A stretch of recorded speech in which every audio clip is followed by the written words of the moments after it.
नमस्कार दोस्तों, आप सुन रहे हैं AKS radio 90.4 FM RJ Sonam के साथ। और आज हम बात करेंगे एक बहुत ही अहम मुद्दे पर, खेती की बढ़ती लागत और उससे कैसे बचा जाए। क्या आपने भी महसूस किया है कि खेती में खर्च लगातार बढ़ता जा रहा है? आखिर इसके पीछे क्या वजह है? इन्हीं सब विषयों पर बातचीत करेंगे। मेरे साथ स्टूडियो में मेरे आज के मेहमान मौजूद हैं, उनसे आपका परिचय कराती हूँ। डॉक्टर आशुतोष कुमार सिंह, जो कि AKS यूनिवर्सिटी के कृषि संकाय विभाग में एसोसिएट प्रोफेसर हैं। सर, आपका बहुत बहुत स्वागत है हमारे खास कार्यक्रम में। जी धन्यवाद मैम। सर, पहला सवाल ले लेते हैं कि खेती की लागत बढ़ने का मुख्य कारण क्या है? यह एक बहुत अच्छा सवाल है कि आज के समय में खेती जो है यह एक नुकसान का व्यवसाय होता जा रहा है। जी। जो भी लोग खेती के व्यवसाय में लगे हैं उनको लगता है कि खेती की लागत बहुत अधिक बढ़ गई है, जिससे कि वो व्यवसाय जो है वो मुनाफे का नहीं रह गया है। इसके दो चार प्रमुख कारण हैं जो जिनसे मैं किसान भाइयों को अवगत कराना चाहता हूं कि अगर वो इस ओर ध्यान देंगे कि इन कारणों की वजह से ही आज के समय में खेती जो है वो बहुत ही लाभदायक नहीं रह गई है या उसकी लागत जो है वो बहुत बढ़ गई है। उसका पहला प्रमुख कारण है किसान की जो सोच है वो अभी भी पारंपरिक तरीके से खेती करते हैं। वो जो नई पद्धतियां आई हैं, नई नीतियां आई हैं, उनको अपने खेती में इम्प्लीमेंट नहीं करते हैं। दूसरा जो मुख्य कारण है वो है बाजार में उपलब्ध होने वाले बीज। आज के समय में जो भी प्राइवेट कंपनियां हैं उनके बीज, अच्छी गुणवत्ता वाले बीज बहुत ही ज़्यादा महंगे हो गए। यह एक मुख्य कारण है कृषि की लागत के बढ़ जाने का। दूसरा कारण मेरे नज़र में जो लगता है वो है रासायनिक खाद और कीटनाशकों का उपयोग। आज के समय में हमारे जो किसान भाई हैं वो मुख्यतः खेती में बहुतायत में कीटनाशक और रासायनिक खादों का प्रयोग करते हैं ताकि फसल की उत्पादन ज़्यादा से ज़्यादा हो सके और वो मुनाफा ले सकें। लेकिन वो इस ओर ध्यान नहीं देते कि बहुत ज़्यादा मात्रा में रासायनिक खाद और कीटनाशक का प्रयोग करने की वजह से उनकी जो खेती की लागत है वह बहुत ज़्यादा बढ़ जाती है और बाद में किसान भाई ये सोचते हैं कि मुझे जितना मुनाफा होना चाहिए था उतना मुनाफा नहीं हुआ। तीसरी जो वजह है वो है मजदूरी का बढ़ता खर्च। किसान जो भी काम करते हैं खेती में उसके लिए मजदूर की ज़रूरत पड़ती है, तो समय समय पे मजदूर जो है वो खेती में लगते हैं और उनके जो डेली की मजदूरी है वो बहुत ज़्यादा बढ़ गई, इसलिए भी खेती की लागत बढ़ गई। चौथा जो मुख्य कारण है वो है सिंचाई और बिजली की लागत। किसान पंप यूज करता है खेती करने के लिए, सिंचाई के लिए, और उससे वो बिजली से चलाता है, तो बिजली की जो लागत है वो गवर्नमेंट की सब्सिडी धीरे धीरे उस पर कम हो रही है, तो किसान भाइयों को उसके बिजली बिल चुकाने पड़ते हैं। और इन सब कारणों को जब हम एक साथ इकट्ठा करते हैं तो खेती की जो लागत है वह बढ़ जाती है। मैडम, मेरे हिसाब से और भी दो चार छोटे छोटे कारण हैं, बट ये तीन चार कारण जो हैं ये मुख्य कारण हैं खेती की आज के समय में बढ़ी हुई लागत के। ठीक है, चर्चा के दौरान आपने अभी जिक्र किया खाद और बीज का, इसे जरा डिटेल में समझना चाहेंगे, लेकिन पहला सवाल मैं करूंगी बीज को लेकर कि बीज पर खर्च कैसे कम करें। जी मैम, आपने ये बहुत अच्छा क्वेश्चन किया है। किसान भाइयों के लिए बहुत ज़रूरी है कि वो ये समझें कि जो बीज है उसके कारण जो खर्च बढ़ जा रहा है उसको कम कैसे करें। तो मेरा किसान भाइयों को मैडम सुझाव है कि वो हमेशा प्रमाणित बीजों का ही उपयोग करें। प्रमाणित बीज मीन्स जो गवर्नमेंट की सर्टिफाइंग एजेंसीज़ है, ये किसान भाई जानते हैं कि सीड कहाँ से सर्टिफाइड होता है, तो जो भी सीड वो यूज कर रहे हैं, वो जिस भी कंपनी का यूज कर रहे हो, वो हमेशा प्रमाणित बीज का उपयोग करें। दूसरा जो वो है वो हमेशा अच्छे किस्म वाले बीजों को उपयोग में लाएं। लोकल या जो आमतौर पे बीज बाज़ार में उपलब्ध हैं, अगर आप उनको उपयोग करते हैं और वो जर्मिनेट नहीं हो पाते हैं तो खेती जो है या बीज की लागत आपको दोबारा से सिंचाई करनी पड़ेगी, दोबारा से आपको रोपाई करनी पड़ेगी, तो वो बीज की लागत बढ़ जाएगी। दूसरा मेरा सुझाव है कि स्थानीय जलवायु के अनुसार बीजों का चुनाव करें। अगर रबी का मौसम है, उस आपके क्षेत्र में, सतना क्षेत्र में अगर रबी का मौसम चल रहा है या खरीफ का मौसम चल रहा है, तो जो बीज उस मौसम के अनुकूल हैं उन्हीं की बुआई की जानी चाहिए।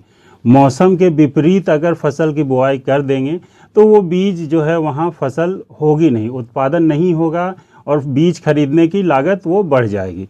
तीसरा जो मेरा सुझाव है कि अपने खेत पे जो फसल आप उत्पादन कर रहे हैं उसमें से कुछ मात्रा के उत्पादित फसल को अगले साल अपने बीज के लिए आप उपयोग करें, ताकि आपको खुद से पता है कि मैंने जो फसल लगाई है इसमें कितना मुझे मुनाफा हुआ है या कितना उत्पादन हुआ है, और उसको आप अगर सुरक्षित करके संरक्षित करके रखते हैं अगले मौसम में दोबारा से बीज का उपयोग करने के लिए, तो बीज पे जो खर्च होता है उसको किसान भाई जो हैं वो मैडम कम कर सकते हैं।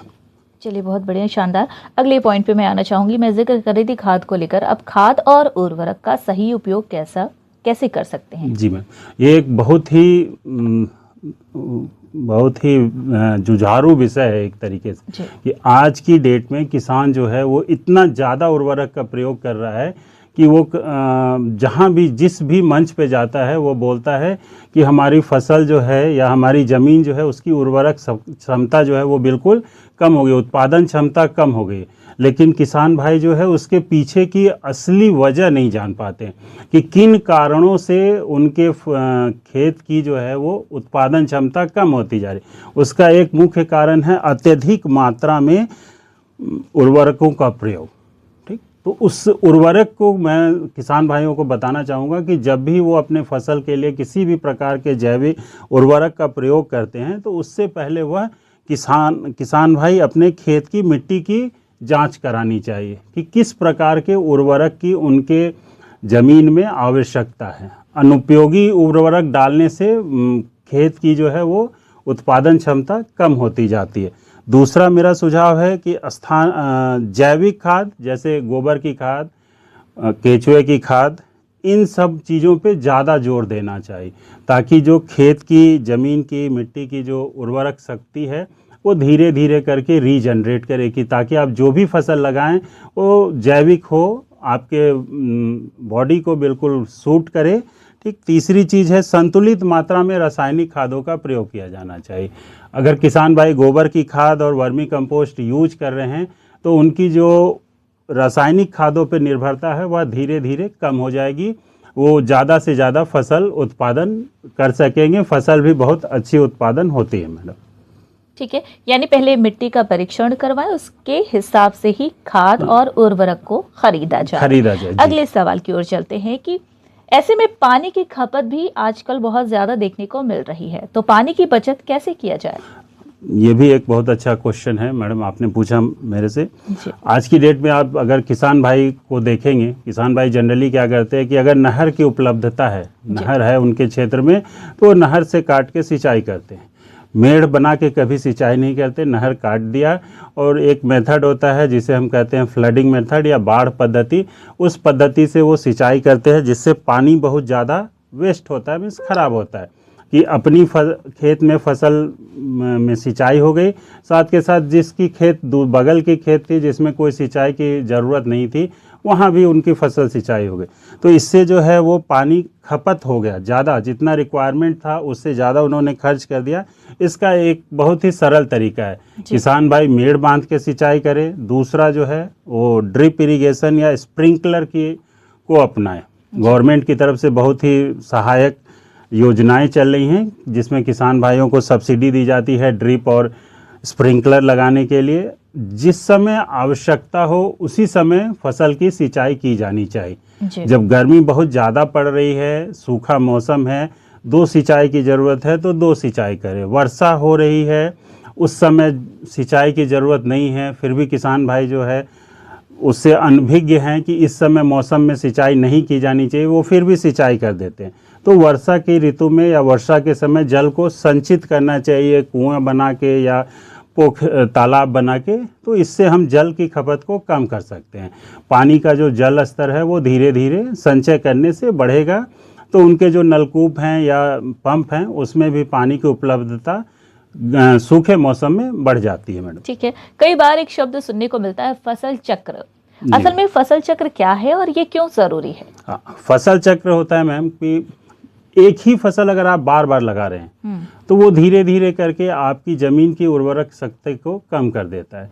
इसलिए कृषि के क्षेत्र में बोला गया है कि फसल जो है वो हमेशा चक्र में लगाइए, कि अगर आपने गेहूं लगाया है तो अगले फसल में कोई लेग्यूमिनस या दलहनी फसलें लगाएं, जिससे कि दलहनी फसलों की खासियत है कि वो ज़मीन के भीतर मिट्टी में नाइट्रोजन को सिंचित करती हैं, जलवायु से नाइट्रोजन लेते हैं, उनको ज़मीन में फिक्स करते हैं ताकि ज़मीन की उर्वरा शक्ति बढ़ सके, रोग और कीट को कम करते हैं। अगर एक ही फसल बार बार लगाएंगे तो उसमें जो भी विषाणु या बैक्टीरियल रोग हैं वो थ्रू प्लांट जो है वो ज़मीन में मिट्टी में चले जाते हैं और फिर अगली बार अगर आप फसल लगाते हैं तो उसमें वो दोबारा से आ जाते हैं। इसलिए बोला जाता है कि फसल चक्र लगाइए, मीन्स रोटेशन कीजिए। एक बार दलहनी लगाइए, फिर कोई सीरियल क्रॉप लगाइए। उससे दूसरी फ़ायदा ये है कि इससे उत्पादन में भी वृद्धि होती है। बार बार आप फसल चेंज करेंगे तो ज़मीन जो है वो धीरे धीरे उर्वरक होती है और उत्पादन क्षमता जो है फसल की वो बढ़ जाती है। ठीक है, नई तकनीक किसानों के लिए कितनी मददगार साबित हो रही है? जी हाँ मैम, नई तकनीक में बहुत सारी ऐसी तकनीकें हैं जो किसान के लिए बहुत ही लाभदायक हैं। जैसे मोबाइल ऐप्स आ गए हैं जो ये बताते हैं, किसान भाई अगर यूज करेंगे, बहुत सारे कृषि विज्ञान केंद्र हैं जहां उसकी ट्रेनिंग दी जाती है, उन्हें उनसे परिचय कराया जाता है कि आप इस ऐप को यूज करके आप ये जान सकते हैं कि अगले 7 दिनों में मौसम कैसा रहने वाला है, बारिश होगी नहीं होगी। और दूसरी है आधुनिक उपकरण भी बहुत सारे हैं मैम, जिनके यूज़ से आप अपनी खेती को उत्पादकता बढ़ा सकते हैं। लाइक सीड ड्रिल्स हैं, बहुत सारी ऐसी मशीनें आ गई हैं, लाइक ड्रोन है, जिनसे आप अगर बड़े स्तर पे खेती कर रहे हैं, आपके यहाँ कीटाणुओं का या विषाणुओं का प्रकोप है तो आप उससे विषाणुरोधक या कीटनाशक स्प्रे करके अपनी फसल को बचा सकते हैं। सरकारी योजनाओं का बहुत सारा लाभ है कि अगर कोई किसान जो है नई तकनीक यूज कर रहा है अपनी खेती को लाभदायक बनाने के लिए, तो उसमें गवर्नमेंट की तरफ से उसे सब्सिडी भी मिलती है। जी, चलिए बहुत बहुत शुक्रिया सर, आप यहाँ आए और इतनी महत्वपूर्ण जानकारी साझा की, बहुत बहुत शुक्रिया। धन्यवाद मैम। तो दोस्तों, आज के कार्यक्रम में हमने जाना कि कैसे छोटी छोटी समझदारी और तकनीक अपनाकर खेती की बढ़ती लागत को कम किया जा सकता है। याद रखिए, सही बीज का चुनाव, संतुलित उर्वरक, पानी की बचत और नई तकनीकों का अपनाना, ये सभी कदम आपकी खेती को ज्यादा लाभकारी बना सकते हैं। इसी के साथ मुझे दीजिए इजाजत, फिर मिलूंगी नए विषय के साथ। तब तक के लिए नमस्कार।